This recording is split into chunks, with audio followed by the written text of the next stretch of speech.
برطانوی حکومت اور برطانوی وزیر اعظم عوام کی امنگوں کی نمائندگی نہیں کرتے، رانا یوزار سیف علی خان کا اہم پیغام۔ 10 سالہ نوجوان کارکن رانا یوزار سیف علی خان نے برسٹل فلسطینی احتجاج میں سینکڑوں لوگوں کو متاثر کیا۔ برسٹل میں تمام برادریوں اور نسلوں اور مذاہب کے لوگوں نے اکٹھے ہو کر اعلان کیا کہ اگر اسرائیل نے فوری طور پر برطانوی حکومت اور یورپی یونین اور اقوام متحدہ اور OIC کی توقعات پر پورا نہ اترا تو برطانوی حکومت اسرائیل کی امداد فوری طور پر روک دے گی۔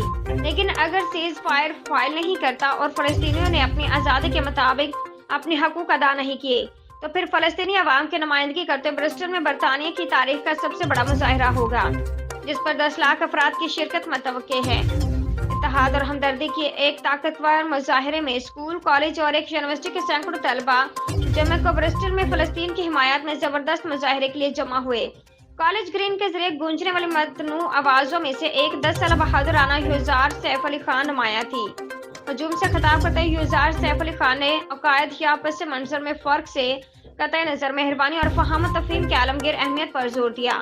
یوسف علی خان نے اعلان کیا کہ اس بات سے کوئی فرق نہیں پڑتا ہے کہ ہم کہاں سے ہیں، ہماری جلد کا رنگ کیا ہے یا ہم کیا مانتے ہیں، ہم سب ایک ساتھ اس بڑی خوبصورت دنیا کا حصہ ہیں۔